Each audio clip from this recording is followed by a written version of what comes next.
old neon sign of Burger Bill's flickered erratically, casting a sickly green glow over the cracked parking lot. That place had been closed for years. A local legend whispered among us teenagers. They said Old Man Bill never really left his grill, that his spirit was still flipping phantom patties, forever trapped in the grease-scented air. So naturally, we had to see for ourselves. It was just supposed to be a dare. A quick in and out adventure for me, Liam, Maya, and Chloe. A way to kill a boring Friday night.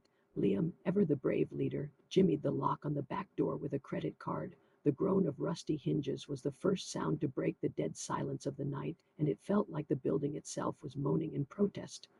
Inside, the air was thick and stale, a bizarre mix of dust and the faint, unmistakable smell of old French fries.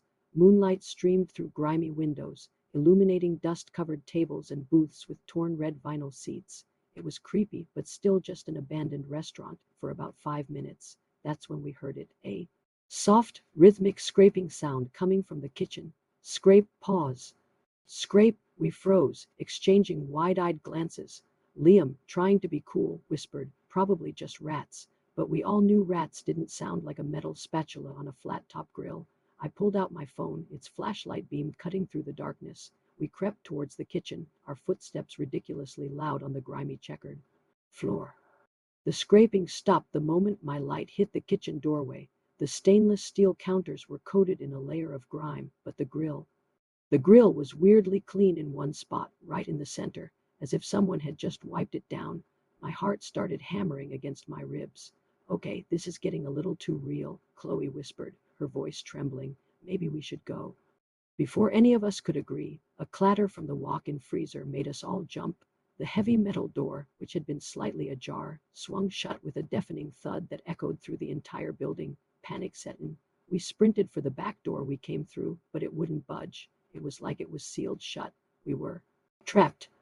The scraping sound started again, louder this time, angrier. It was accompanied by a low, guttural moan that seemed to come from the walls themselves. We could see a faint, shimmering outline of a figure in the kitchen now, a tall, hunched shape behind the counter, moving with that awful scraping motion. This wasn't a joke anymore. This was real. Maya spotted a boarded-up window near the front. There. "Maybe we can break through." Liam and I started throwing our shoulders against the old plywood, the splintery wood groaning in protest. Behind us, the ghostly figure was moving out of the kitchen, a dark, translucent mass that seemed to suck the very warmth from the air. Its moans grew into a rattling wail, a sound of pure misery and rage. The temperature dropped so fast I could see my own breath. With one final, desperate heave, the plywood gave way, and we tumbled out into the cool night air, gasping and covered in dust and splinters. We didn't stop running until the flickering green light of Burger Billy's was just a tiny dot in the distance. We never went back, and we never spoke of it to anyone else. Some adventures are better left as whispered legends. We learned that the hard way. The ghost of Burger Bills is very real, and he really doesn't like teenagers messing around in his kitchen. Thanks for watching our spooky story. If you've got any local legends of your own, drop them in the comments below. And don't forget to like and subscribe for more adventures into the unknown. Stay safe out there.